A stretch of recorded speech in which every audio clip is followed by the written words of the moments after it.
we're here with Maggie at Gunners Firearms. How are you doing today, Maggie? Doing great, Mark. Welcome back to Gunners, everybody. Been a while. Yeah, it has been a while. It's been a good while. Couple months. But that's good because that gives us a chance to talk about what's been going on. So there's this new executive orders came out. Okay.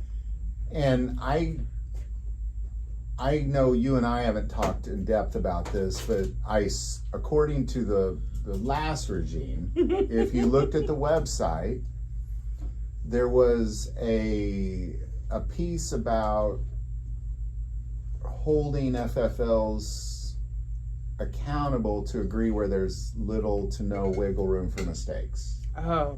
Now, I don't know how that affected you on the ground here, but from what I understand, the new executive orders are really orders to examine all the rules that have been made over the last 4 years, all of the different things that are applying, and how it is affecting specifically FFLs. Oh my gosh. So there is actually published information on the atf.gov website, and everyone can go and access this information online.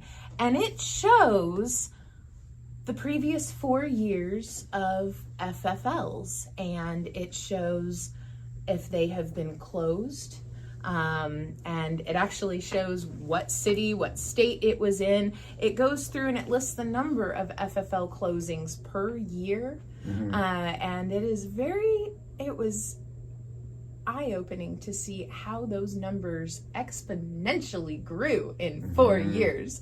Like the first year, it was like, 50 or so retired a license. By the end, we're multiple hundreds down into this list. And it's every year was a significant increase in the number of FFLs that were forced out of business, either through clerical errors.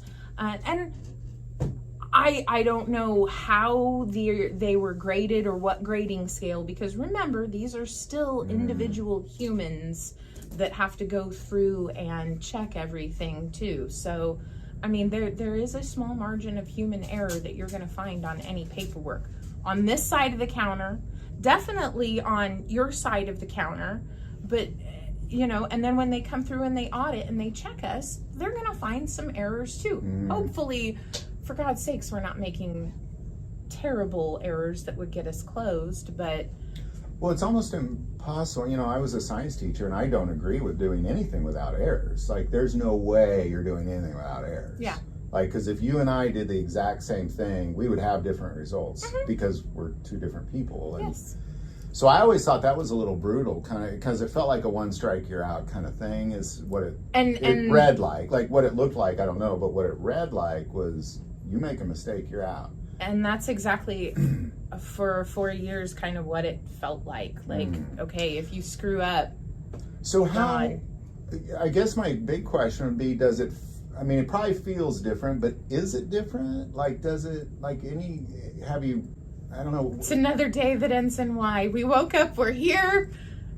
Let's just see what happens and what gets thrown at us today. So the rules that we're going with now have been put in place by the previous, but we're still working on those same rules, assuming that that's the rules going forward. Well, if I understand you right, kind of like you can sense there's less threat, but you haven't really felt like it's just another day in paradise. Yeah, like you take a deep breath and you keep moving on. Yeah. Because it's still today, and nothing has changed today. It's the same as it was yesterday.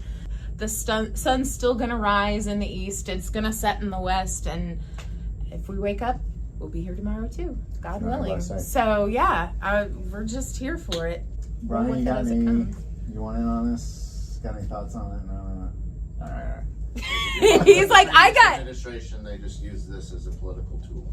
Yes. That's just what the government does, collect data. Do you want to throw that in? It's good information. Yeah, the government is... Do you want to come in? No. He's like, no! Collecting data, political tools, weapons, whatever. Collect data, political tools, and weapons. Yeah. That's just, that's really, an FFL is a data collection point. Anything with government oversight or anything that is handed to the government is a data point for collection. Your income tax returns that you file every year. If you're running a business, that's a data collection point. Every piece of data the IRS collects, every piece of and this feels like tinfoil hat territory. I really don't want to. Do you mind if I ask you this? Let's just talk about what's real. Like, okay, so I know you have good relationships with almost anybody you interact with. I try You're just to. that kind of person. But when the ATF, from what I understand over the years, anytime you interacted with the ATF, you guys seem like you get along. Like maybe you go get like it's not a threatening interaction. So I guess my question would be, you've obviously interacted with the ATF. Yes. All right, okay. So is there a sense that, because my guess is they don't really want, the agents don't desire to shut down FFLs. They're being led by their boss. Not all of them. Maybe they do like it. I once met an IRS agent who wanted to take everything from a business I was at, and I was like, your job must be hard. And she literally said, oh no, I love doing this. Did you ever work somewhere when you were teaching where there was a teacher that just loved to pass out low grades to students? Yes, I've had teachers like that. Yeah, so is there a sense that, I guess the question That's is, and I don't just really have, is there a sense that their job is changing? Their job is always constantly in flux. If you think about it, with every 4 years, their boss has a new boss, and that new boss is telling them, and it's just, pardon the expression, but is just rolling down the hill. Yeah, I guess. And so it's gotta fall somewhere, and it's gotta fall on someone. So yeah, you get great ones in there, wonderful human beings that are a joy to work with, to work for, and to interact with. And then you kind of get the salty ones in the bunch that you get the ones you don't really want to interact with. Now, have you interacted with any of them since the election at all? A strange question, but I'm just curious how the ATF dealing with FFLs may be changing. That's really interesting. Yeah, we always assume that there is ATF presence in our store, even if we do not know about it, because it's not like every single individual that walks through the doors of our establishment identifies themselves. Hello, I am here and I work for the government. I'm just here on my own personal time to do some personal shopping, but while I'm here, I'm also kind of just listening to see how you're going about your business in your day and how you are interacting with your customers, and yeah, so you really don't know.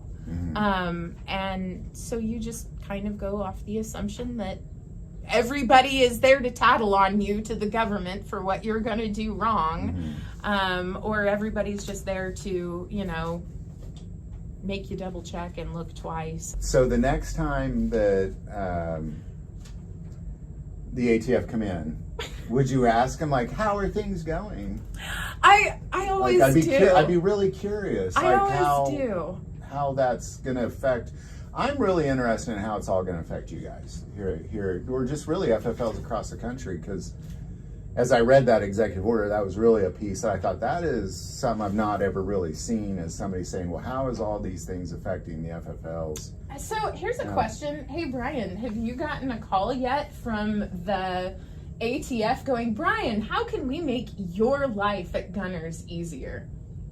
Have I, lately, or? Have you ever gotten a call from I've had them come in and, and ask you how they can make your life better? Make it better? They don't word it that way. No, that is not in there. That's not how they word it, but they do come in. If you ask them questions, they're there to help you. They really are. You have to make the step and ask them, how can I do this better? Sorry.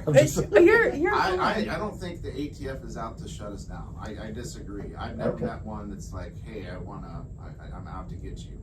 I just don't think so. If they are, maybe I've been very fortunate and lucky, which, thank you, God, I feel that I am very fortunate and lucky, but had wonderful inspectors come in. All right, The, that's great. the ones we don't usually get along with or agree with, it's at that time that they have been trained to do their job, and the things at that time they have been trained to nitpick on.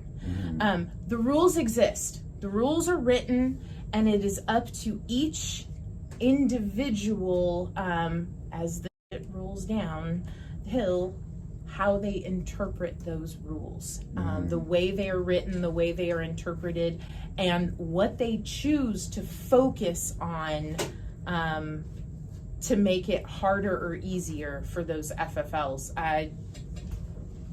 Football reference, neutral zone infractions. There was the neutral zone infractions have always been a rule written into NFL, but how often are those rules enforced? And if you look, my husband just watched a video on this, and I kind of caught it secondhand, and so it was saying that, you know, hey, this rule's always been there, but if you look back historically, in certain years, in certain decades, and in certain times, different rules are enforced more or less than others. And it seems to just be on a whim of, maybe it's a whim, maybe it's not, maybe it's somebody going, yeah, we really need to look at this a little more. Maybe we've been too lenient, or maybe we need to, maybe we've been too strict and we need a little more grace there. So, rules exist. Rules are already there, and it's just up to the interpretation of each regime change, the individuals that are auditing, what their boss is expected, how their boss is expected to perform at their job and the results they are expected of them, and then their boss's boss, and all the way up the chain. So really in the end, it sounds like, because I've said this in many videos, and I've even said this to my wife when she's worried about what's going on in the world, and I always say, well, if you just kind of turn off the news and you turn off your phone and you just look at what's in front of you, nothing's really different. Really wrong. Nothing's like really nothing, changed. Nothing's really changed. And if the ATF comes in, like, it's just the same guy that you dealt with before, he just has a different boss. Exactly. And he is who he is. He's still a human. It's not like he was a lover of FFLs and then he got a new boss and he just hates them all of a sudden, and now he's got a different boss and now he loves them again. It's really just that you're dealing with humans, and if you shut off the noise, and what data they want to collect at that time. So like, hey, you know, here's what we're looking for. If you find too many of these data collection points, we're going to... So you would have been in trouble no matter who the president was if you had a bunch of if you're making errors, and really